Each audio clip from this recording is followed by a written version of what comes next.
Bureau of Student Support and work closely on New Hampshire's SPDIG, among other things.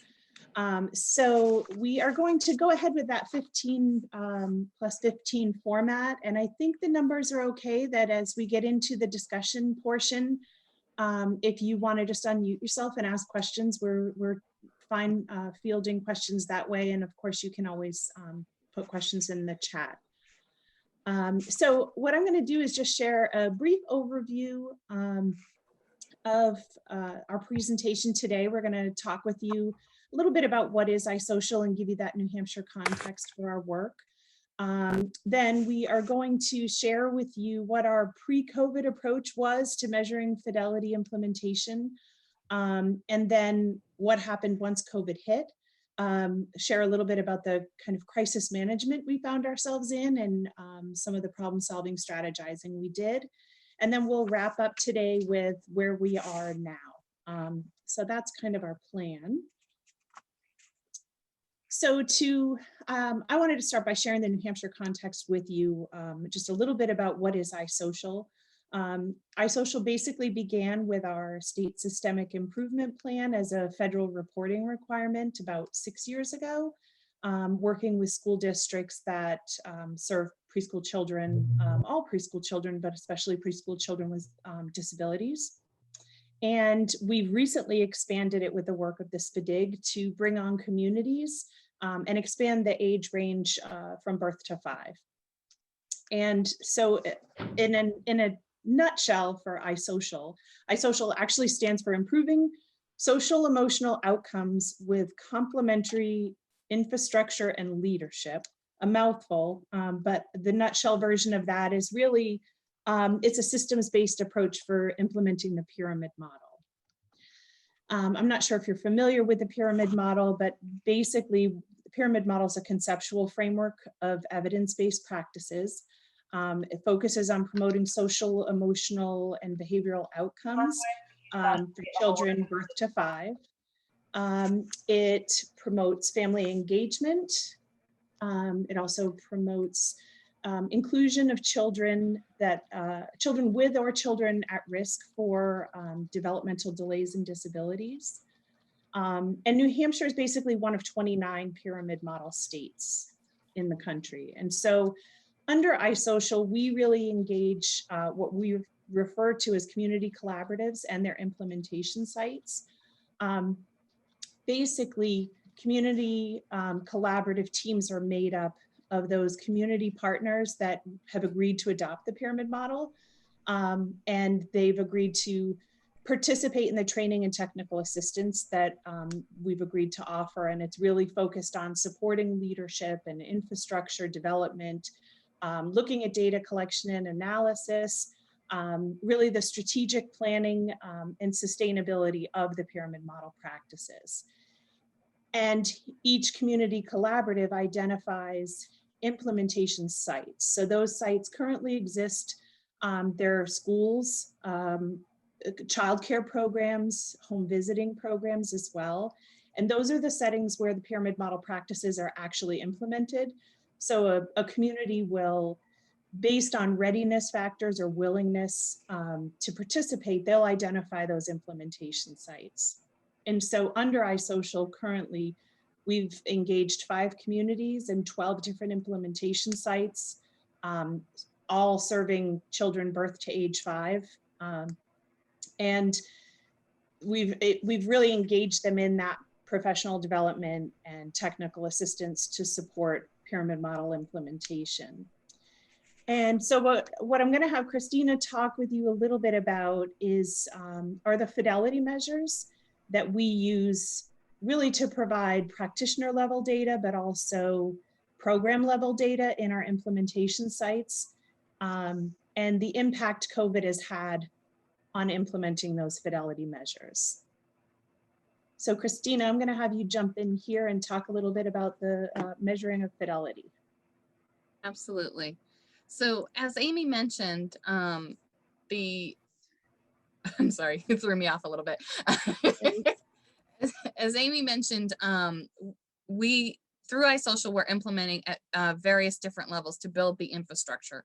So when COVID hit, the fidelity measure that was most impacted was the practice level, what was going on in the classrooms, because our assessors and things could not necessarily get in the building. So that's what we're going to be focusing on today. There are two primary fidelity measures that we use within the classrooms, and that is the Teaching Pyramid Observation Tool, which is known as the TPOT, and the Teaching Pyramid Infant Toddler Observation Scale, which is known as the Tippy Toes. And these are usually implemented with an external assessor or someone outside of the classroom coming in and looking at the teacher practices observed during a two-hour observation, followed by an interview, to gauge where the teachers are in terms of implementing these practices with fidelity. Our fidelity administrators are trained and have an inter-rater reliability of 80% or more in order to be able to assess in a classroom. Implementation happens in the fall to kind of give a baseline for the classroom, and then a spring administration to see where the teacher is at and how much they have grown, particularly if they've had a coach over the course of the year. The tools are really valuable at the practitioner level for informing coaching. It helps the teachers identify the practices that they want to focus on first so that they can work with their coach to break it down and see what that would look like and make the changes that they need to in their own teaching practice. But it's also very valuable at the program level to inform the leadership team around professional development needs, the effectiveness of coaching, and really how to distribute resources with regards to supporting the maintenance and the development of fidelity. Can I do? Next slide. Thank you. So now enter COVID. So as I mentioned, TPOT and Tippy Toes have a spring administration that typically happens in April or May, which is right about when we fell apart. On March 16th, our governor announced a shutdown of school buildings, and we all switched to remote. A lot of childcare programs also shut down. In those initial couple of months, we lost 75% of our childcares in the state of New Hampshire that closed their doors to mitigate COVID and also to go through the application process to become an emergency site. So in lieu of everything that was happening, the uncertainty, we had staff that were no longer staff, you know, they were furloughed. We decided to forego the spring administration of that data because teachers weren't in the classrooms. You couldn't get the fidelity administrators in. If they were in classrooms, most of the programs were closed. And then as we moved through the summer and really began to realize that this was not going to be a couple of month event, we really started to strategize around, well, how do we move forward with this? This tool is normally done in person. Can we do it virtually? Does it hold its validity if it's done virtually? So we reached out to the authors and the publishers to talk about validity and offer up our sites as pilot sites to test that validity if it's done virtually. We talked about the technology that would be needed in order to implement that virtually, what kind of training the teachers would need, how would we get the equipment to the programs, do they have the bandwidth and the internet, especially for childcare centers, to actually be able to do a virtual assessment, what are the privacy concerns with recording and things like that. And that really got us into those local program policies. New Hampshire is very much a local control state. There is by no means an ability to say, okay, this is what's going to happen in New Hampshire. It's all individually determined. So we had a lot of conversations with local administrators around what would work, what could they do, what was the environment in which they were structured, and what was their capacity for actually being able to continue to implement these fidelity measures. And for some of them, you know, what did their programs look like? You know, prior to COVID, you might have had a teacher in a classroom with, you know, 20 preschoolers. And now that teacher is in a classroom with 10 kids ranging from, you know, 3 to 7. what does this look like? Is it still appropriate? Are they in outdoor classrooms? Are they in indoor classrooms? And what are the alternative tools that were available to us? And there were two that surfaced. There's a short form version of the teapot and the tippy toes, and there's also a teaching pyramid inventory of practices checklist that also rose to the surface during these conversations. Next slide. So where did things settle?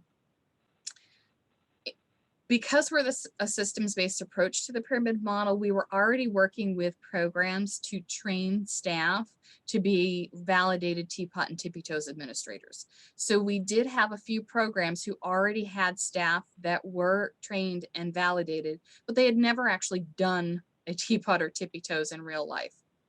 So those programs opted to use their own internal staff, and we provided experienced teapot and tippy toes administrators to mentor those staff within the programs through the process of conducting these assessments and thinking about the evidence and whether or not they met fidelity. Additionally, other programs were poised to have staff trained, so we were able to adapt, with the publisher's help, the training for tippy toes and teapot assessors to an online version. So we were able to train additional staff within those programs to actually be able to conduct the teapots and the tippy toes. And again, providing them with experienced mentors who could help them through that initial implementation. Other programs opted to not use the full forms of the teapot and the tippy toes. I believe we had two programs that were doing that because they just didn't have the internal capacity in terms of staffing. They'd lost a lot of staff, their classrooms had shrunk, and it was just too much of a burden for them to do that. So we have two programs doing the inventory of practice checklist, and I believe one doing the short form. So one of the big considerations that we've had to make is around maintaining the validity of the data and what really was data that informed the evaluation and what was data that informed practice at the local level. And what we determined was teapots and tippy toes, because we're working with validated assessors, we were going to continue to pull that data into our data system. However, the short form teapot and tippy toes, as well as the inventory of practices, do not have any psychometric properties. They're not considered valid and reliable tools.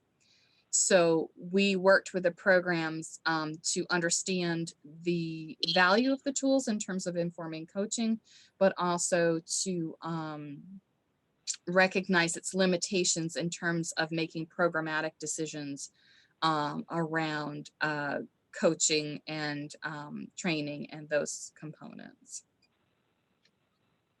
Next slide.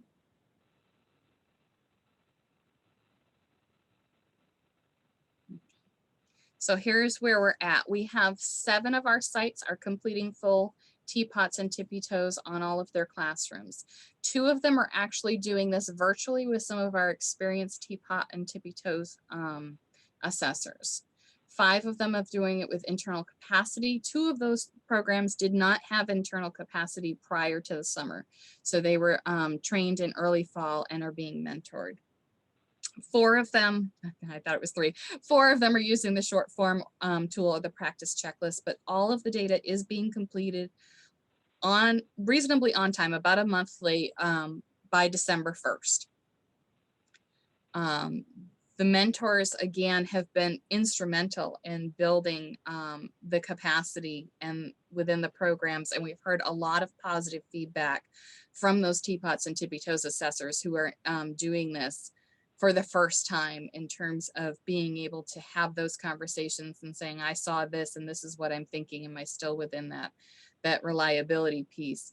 And we're hearing a lot of success come out of the programs, and a lot of programs expressing a sense of strengthened capacity. It sort of pushed them where they were trying to go a little faster than they were ready to go there, but they were able to do it and do it well. And we're very excited to see the data come in as of today. So we don't have a report on the data yet, but the final ones are being completed today. So we'd like to open it up to all of you and ask you if you have any questions about the process, the tools, or where we are with assessing fidelity. Hi, this is Laura with North Carolina. So I have a question around the platforms and connectivity, the tech part of completing the fidelity observations. How did that go? What training was involved? And were teachers responsive to that platform and receiving feedback? Mm-hmm. So the platform for the training was, did we do that over Zoom or Pro Solutions, Amy? It was a combination of both, but Zoom was the primary.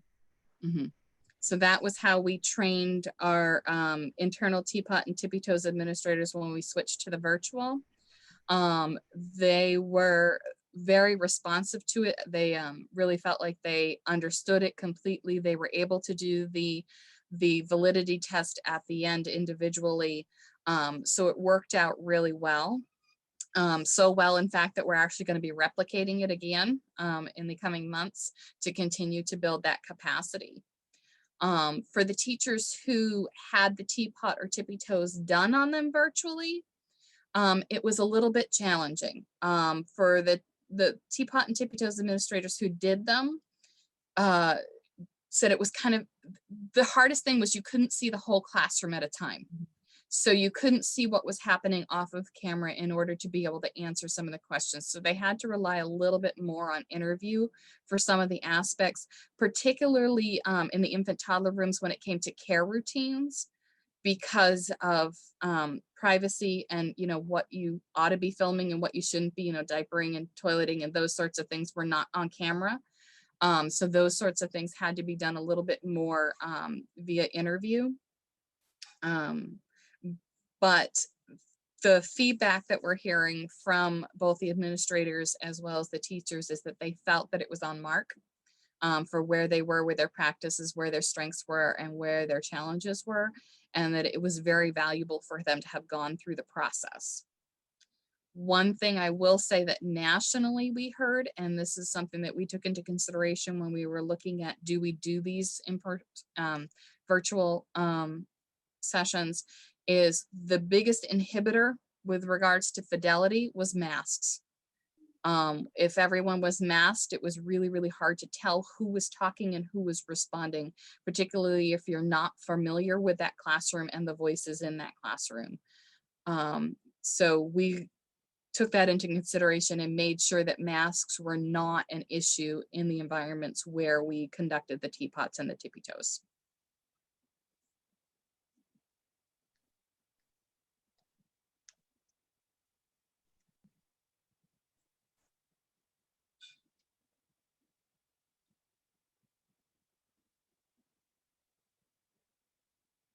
This is Jennifer, and I think I heard this in how you were talking about it, Christina, and you just said one specific thing that you would like to continue to do, but you seem to think people who were engaged in doing the assessment, who generally wouldn't have, were learning a lot about what it takes to implement.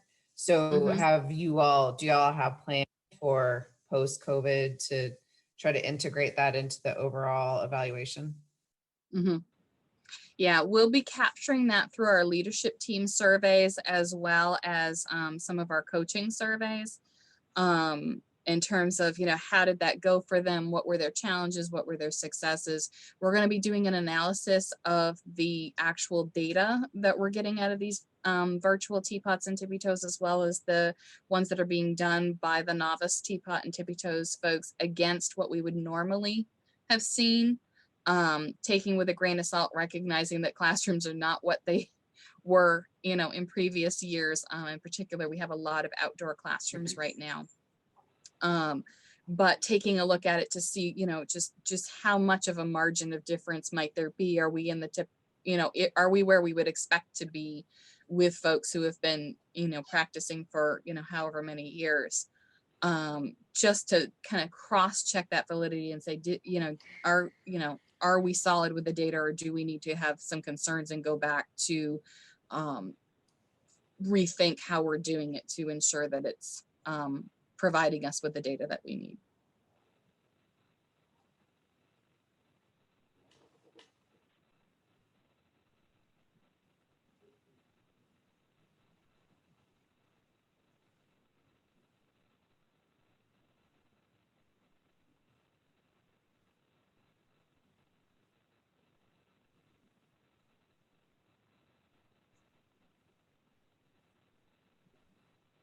So any other questions? And again, potentially there's something in the chat pod that I'm just not seeing because my system is slow. So John, if you would check and make sure I'm correct that there's nothing in there. I haven't seen anything, but I'll continue to keep an eye on it. And of course, people should know to feel free to enter any questions or comments they have there.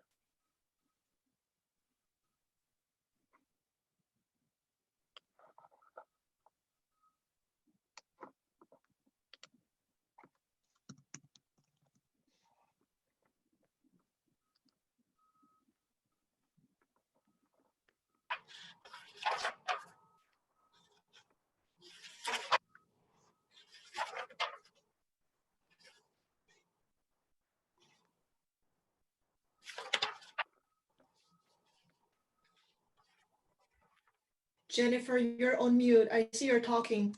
But Oh my gosh. Thank you. I had great things to say. So this is in response to, this session was in response to the Evaluators community meeting at the SPDIG national meeting, where evaluators came together and talked about their greatest issues currently.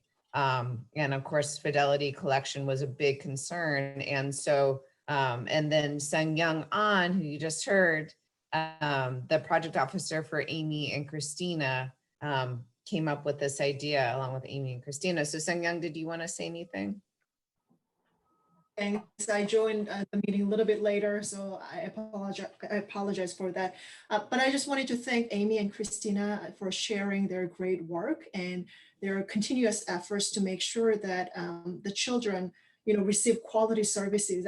We had a conversation together not too long ago, and we talked about the challenges, and the purpose of looking at data, ensuring fidelity is just to really inform the practices, and I think they are really demonstrating that. So I wanted to thank them, and I think this is more meaningful for many states that have early childhood focus, because I think early childhood settings like childcare and other home visiting, they also have their unique challenges during the COVID and the pandemic, and they address those very unique challenges. So I wanted to thank them. Thank you. Well, thanks for inviting us.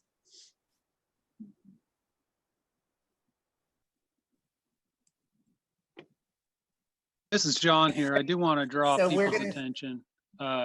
Amy Galmer Erickson noted in the chat, thank you for sharing the creative thinking, clearly supported educators to continue to reflect on their skills and implementation. And I want to echo that as well. Thank you. All right, I'd like to introduce our next speakers. As I said, we have Shauna Harps and Brad Keller from SIP, and they evaluate the program measures information that you provide us in the APRs. And each year I share the overall data, your project officer shares your individual data. And then in the last 2 years, Shauna and Brad have been kind enough to share with the group how they think the information, descriptions, data that you provide could be more clear so that you can, basically the program can receive the credit it is due. And so it goes above and beyond their typical duties. And we really appreciate you being with us, Shauna and Brad. They have asked that you please enter your questions into the chat pod as they go along, since they do have quite a bit of information to share with us. Welcome. Thanks, Jennifer. So I'm going to try to share my screen. Hopefully it works this time.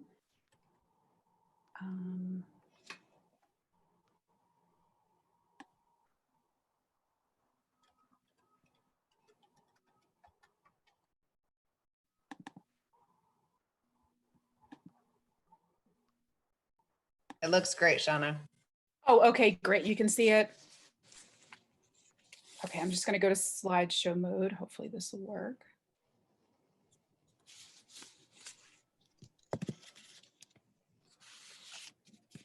Okay.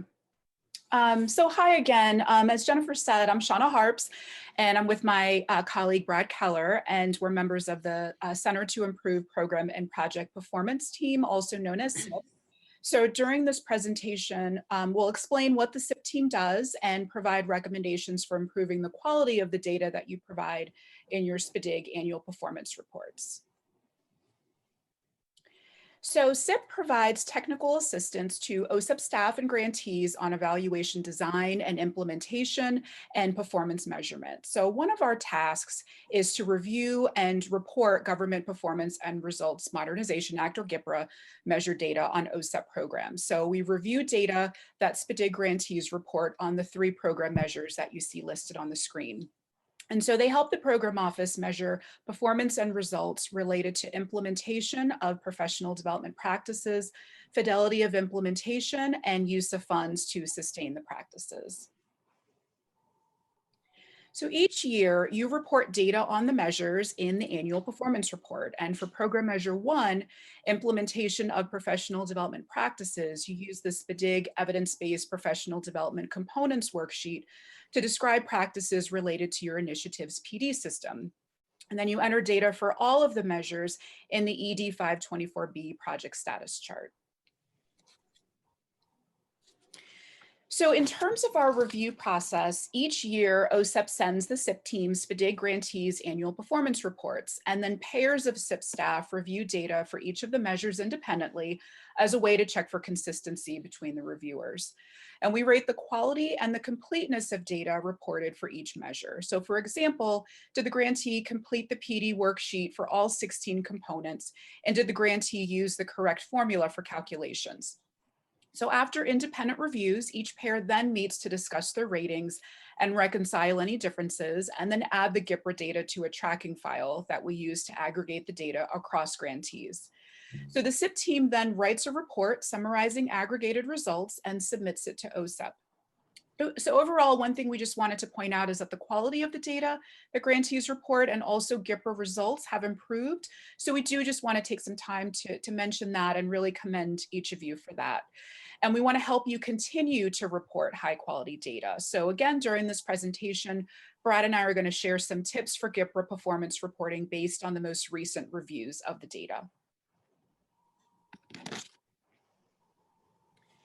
So for GPRA measure 1.1, which is also referred to as program measure 1, you describe professional development practices implemented over the past year for 16 PD components, and then provide a rating of 1 to 4, and 1 being inadequate, 2 barely adequate, 3 good, and 4 exemplar. So of course the goal is to get 3s and 4s, and we want to help you improve the descriptions you provide so you can get the highest possible scores. And based on this year's review of the data, the most common reason that grantees received a rating of 1 or a 2 is that required information for a particular component was missing. So sometimes this is because you haven't completed related activities yet, and that's okay. But if you have completed related activities, just make sure you check to confirm that your description thoroughly addresses all of the required elements. And another reason for receiving a rating of 1 or 2 is because of insufficient or incomplete information. So make sure that you provide enough detail in the description so it's clear how the activity is related to the component. And the third reason for getting a 1 or a 2 is that irrelevant information was provided for a PD component. So you want to provide relevant information with an adequate amount of detail, but you should limit the information you provide to what's directly related to the component. So otherwise, it can be a little bit difficult to sift through the information to identify what's relevant.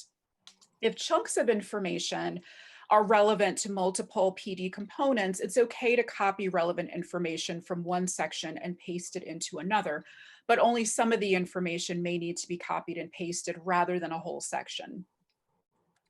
And the fourth reason for getting a 1 or a 2 is that only planned activities were described. So as I mentioned earlier, some activities may be in the process of being developed, especially in the early years of the grant. So if you completed activities that are relevant to a component, make sure that they're described clearly. And as a reminder, the PD components rubric provides examples of the kind of information that should be included in your descriptions to get the highest possible ratings. And you're the expert on your project. So the reviewers provide a rating based only on the information that you provide in the description for each component. So make sure you review completed PD component descriptions to ensure that the information you provide is clear and concise and addresses the required elements if you've completed related activities.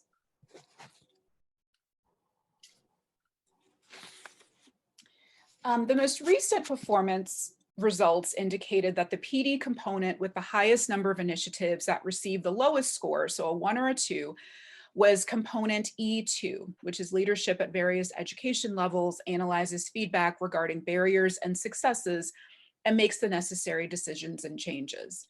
So we'll provide some examples of descriptions that received low and high scores, and then have a little bit of discussion about them. So on this screen, you can see a blue bar on the left, which shows the requirements for PD component E2, and then the section on the right that shows a sample description of activities related to the component from a 2020 performance report with all the identifying information removed. So I want you to take some time to review the information on the slide. And as you review the description, consider the component requirements and the content of the description, and then think about how you would rate this description. And then we'll take a poll next.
About 15 more seconds.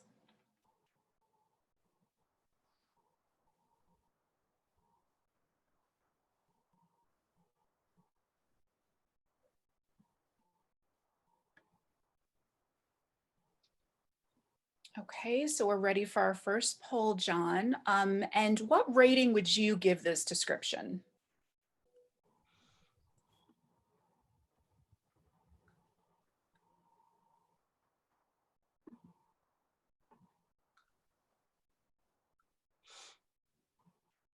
And John, I don't know if you can see on your end. I can't see if anybody's responding. Do you see if people are replying to the poll?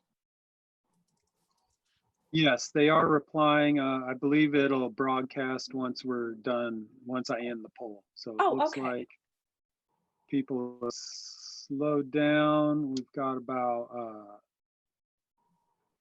40, 35 responses and no more responses coming in. So I will go ahead and end the poll and share the results. Okay, so it looks like most people gave it a 3 and said that this was a good response. Okay. So the SIP team gave this description actually a rating of 4 because it contained all required elements. The description clearly outlines processes for collecting, analyzing, and using data at each level of the SPDIG system. So who's responsible for each level, what they do, tools and instruments they use, and how they identify and address barriers. The project team also provided specific information about how they revise policies and procedures. They described action steps and identified who's involved in the processes, and also sequences of actions. And so although it doesn't affect the rating, it is helpful that the project team added the requirements as a header before the description, so it makes it easier for the reviewers to find the relevant information. So this is another example of a description for component E2 from a different 2020 performance report. So again, I want you to review the information on this slide. And as you review the description, consider the component requirements and the content of the description, and then think about, again, how you would rate this description. And also think about how this description compares to the previous one that you just read. And then we'll do another poll after you review this one. So I'll give you about another 90 seconds.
About 10 more seconds.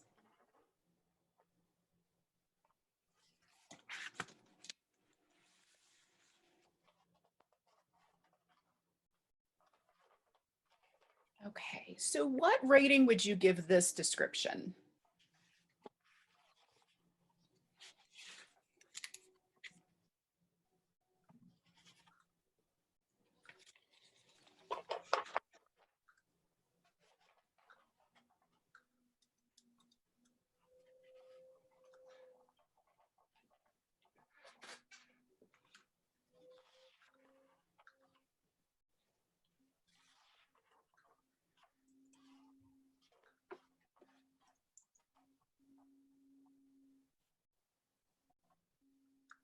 Give people another 15 seconds to finish responding before I end it and share the results.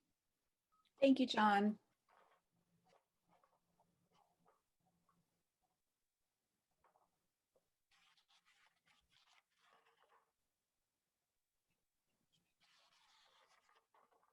Okay, so it looks like most people said it was barely adequate. So that is perfectly in line with the SIP team.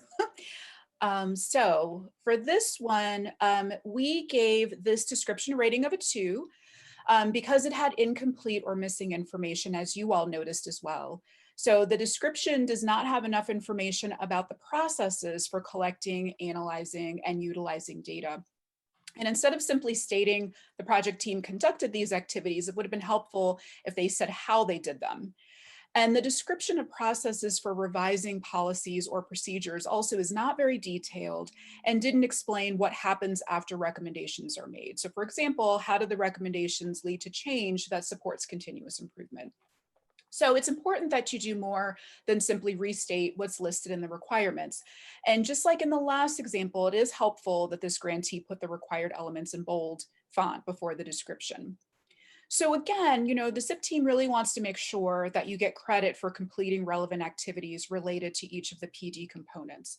So if you've completed relevant activities, description should have a sufficient level of detail, for example, who, what, when, and how is relevant. So just make sure that it's complete and concise and it's clear, so you can get as much credit as possible for what you're doing and all the great work you're doing. So now I'm going to turn it over to Brad, who is going to talk about measures 2.1 and 2.2. So I'm going to stop sharing. Okay. Thanks, everybody. Thank you, Shauna.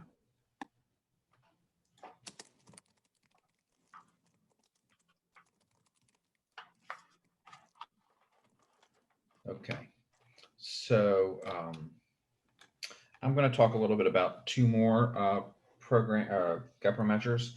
The first is measure 2.1, which is a program measure 2. It's the percentage of special education state personnel grant funded initiatives that meet benchmarks for improvement in implementation of SPDIG supported practices over time. It's a lot, that's a lot of words, but it's really looking at the percentage of those that you will set some goals for improvement and implementation, and we want to look at how many grants met those goals. So we have a few tips for effectively reporting your performance. One is to work with the program office to design targets that are appropriate and achievable. Setting them too low or too high can have their own downsides. So that's something that as we're reviewing the APRs, we take the targets as given. That's something that has already been worked out. We don't really assess whether the target is reasonable. That's something that it's up to the grantees to work with the program officer to do. You don't want to set it too low, and you also don't want to set it too high. The second tip is to use the correct equation when reporting. The way what we're looking for is the number of professional development participants meeting the benchmark divided by the number of professional development participants. So it's the number that met it over everybody. We also ask that you report complete data, and we'll get into an example, but that means reporting both the numerator and the denominator, any explanations that might come with that, those types of things. Next, enter the data in the correct location in the project status chart. And that's the way that most likely comes up is that there's a section for targets and sections for actual data, and they are occasionally they get flipped, or people aren't quite, the reviewers aren't quite sure which is which because it's not clear. And finally, we recommend that you sum benchmarks with multiple components into a single numerator and denominator. And this often happens if your initiative has multiple components or multiple sites. You might report them separately in your own system, but for GEPRA reporting, we ask that you sum them all together. You can report them separately, but we would ask that you do that in the explanation of progress, and in the actual table, report them as a set of summed numbers. So let's look at some examples here. The top one is one that is has a green check, so that's one that we liked. We thought provided a good and correct clear data. The bottom one is one that did not. So let's go through these. The top one, the performance measure, the way they wrote it was, in year 3 of MTSS implementation, 80% of schools that received 2 years or more of SPDIG support were scoring 85% or higher on the MTSS fidelity rubric. So 80% of the schools are going to meet that 85% threshold. So the way that the target is described here, it matches what is in the performance measure. They're saying there's 30 schools, 80% of them are going to meet the percent goal, and that turns out to be 24. So 24 divided by 30 is 80%. Then we look at the actual data.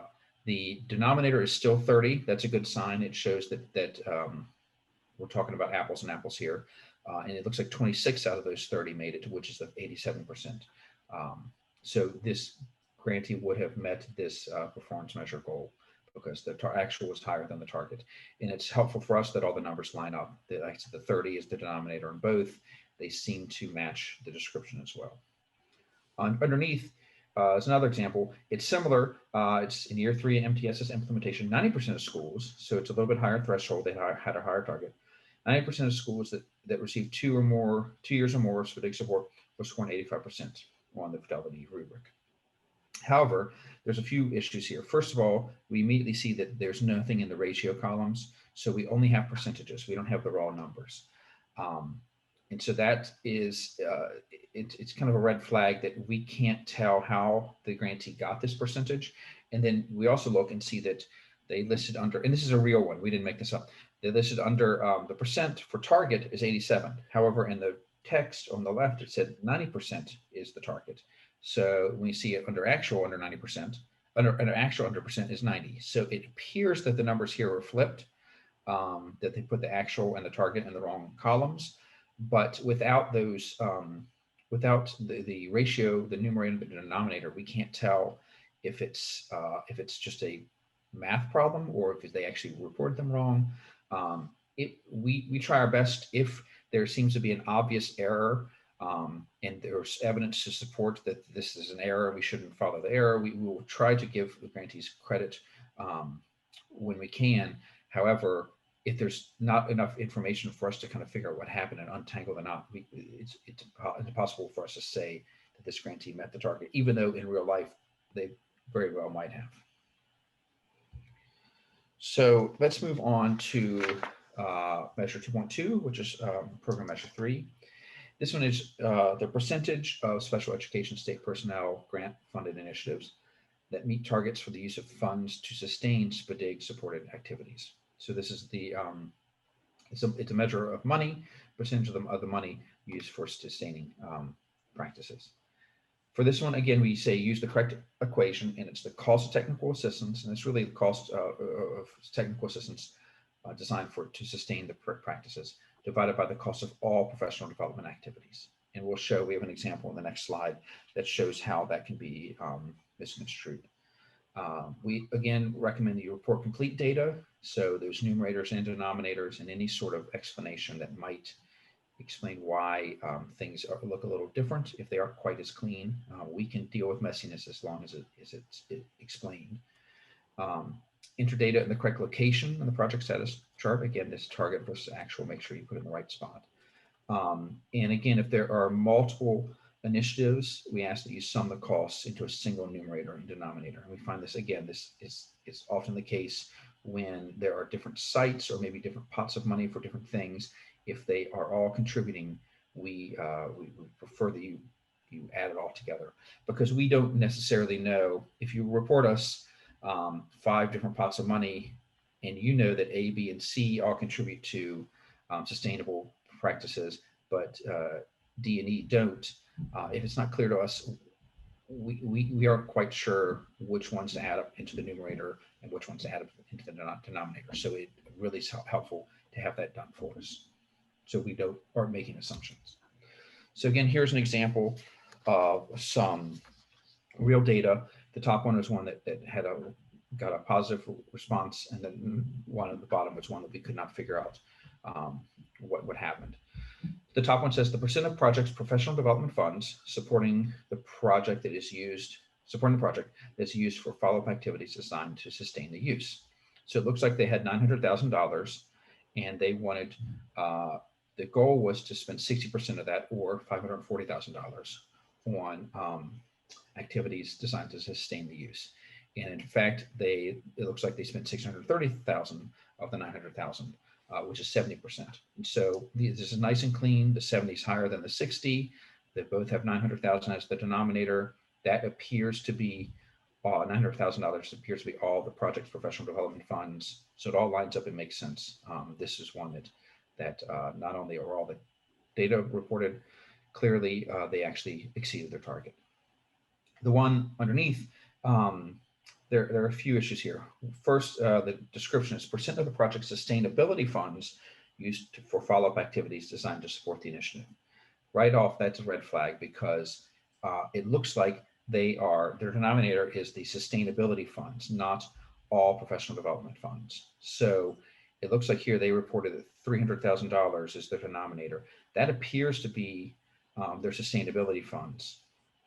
What in reality, I would think that would probably be the numerator, and the denominator is the project's professional development funds, but we don't know that necessarily. So for us, that was one we were not able to give the grantee credit for meeting the goal, because they didn't report the right number. They were looking at a smaller pot of money than they should have been. Having said that, they did give us the numerator and the denominator, and the actual did exceed the target. So had this been calculated correctly, this grantee would have met the goal, but we did not believe that they were using the right calculation. So we weren't able to give them credit, which, as I said, we want, we go in with the assumption that the grantees are doing this work professionally and doing it well and seeing good results. And so we want to give you all credit for doing that. And if we have enough information and we're able to do that, we will. We're not looking for ways to shoot projects down. We're looking for ways to recognize the good work that you do. So if the information's there and we can kind of give it a green check mark, that's what we're looking to do. But in some cases, we just don't have the right information, or it's unclear, or it's, maybe all the information's there and you just didn't meet the mark. And in those cases, we do say, well, these guys didn't meet the target this year. So we have a few recommendations for reporting across all measures. These are not really GEPRA measure specific. The first is categorize project and program measures the data clearly. Program measures are GEPRA measures. Project measures are ones that you might have worked out with your own project officer, or ones that you're recording internally. There are places in the 524B to report both of those, and just make sure that it's clear that this is the GEPRA measure. These are some project measures. Because for GEPRA reporting, we're only looking at the GEPRA measures. Report the numerator and denominator and the resulting percentage for each measure and initiative. We've talked about that. The next one, again, we've mentioned this. If multiple instruments are used to report one measure, report the aggregated data on unduplicated counts of participants, and that's a big thing. Sometimes you might have 5 different initiatives that together form the kind of the main initiative, and you report all the numerators and denominators and percentages for all 5 of those. But it's unclear to us if those are unduplicated counts of participants. We don't know if it's, especially if it's in the same set of schools, that some people might be reported multiple times. You don't want to make us have to try to make those calculations or make those assumptions, because we're not really able to do that without the right information. So summing it up for us into one reported set of GEPRA measures data is the best way to ensure that you'll get credit for what you're giving. If it is messy, and it often is messy, we ask you provide relevant information in the explanation of progress. So if something doesn't quite make sense, the numerators and the denominators don't kind of line up in a way that is reasonable, but there is an explanation for it, put that in the explanation of progress. We do read those, and we do try to make sense and untangle things. And those explanation of progress narratives are often very helpful. But having said that, ensure that the information in the table and the explanation of progress are consistent. And we've seen that in some times where maybe a grantee copied the EOP from last year and intended to update the numbers because the structure is the same, it's just the numbers weren't up, the numbers changed, and then they forgot to update the numbers. The EOP conflicts with what's in the table. In those cases, we don't know which number to use. And so that can be a problem. So make sure that they do match each other. We have a few key takeaways, and I'm about to wrap things up here. One is set realistic targets. Again, that's not something that we can assess the validity of the target, if it's a good one or not. We just know what the target is, but do what you can to work with your program officer to set targets that are realistic. Review the guidance that's provided carefully. We try to lay out what pieces of data we're looking for, what information we need, and it is in the guidance, so please review that carefully. Report complete data, check your data for accuracy and completeness, and consult with your program officer if necessary. And we have a few other places you can look for support or resources. OSEP's Ideas at Work website is right there, OSEPideasatwork.org, for tips and tools and resources. You can also contact the SIP team. Our email is right there, sip@westat.com, and the 888 number. If you have questions about specific reporting things, we can't answer questions about setting a target, those types of things. But if you have a question about, I don't know how to report this, we'll be happy to help work through it with you. So with that, I'll open up if there's any questions that people have. We'd be happy to talk to you about them. I know we're about out of time. We have 2 more minutes. While people are thinking about their questions, a couple things. One, and I think Shauna alluded to this, but I wanted to punctuate it for you all, that having a link in the evidence-based professional development worksheet is not sufficient. You have to provide a description in the worksheet itself. It doesn't have to be a long description. It can be just a few bullets. But, you know, so say you have a selection document you use and you name it in the EBPD worksheet, that's fine. But you also need to just do a few quick bullets about what it includes, because their contract does not cover looking at various appendices. It covers looking at the worksheet specifically, and then looking, of course, at the status chart of your APR as well. But those are the two things they're going to look at. They're not going to follow links. They're not going to look at anything else. It's helpful for your project officers or your project officer, but not in this for this purpose of them providing the GEPRA ratings for us. Any questions in the 0 time remaining? Any questions?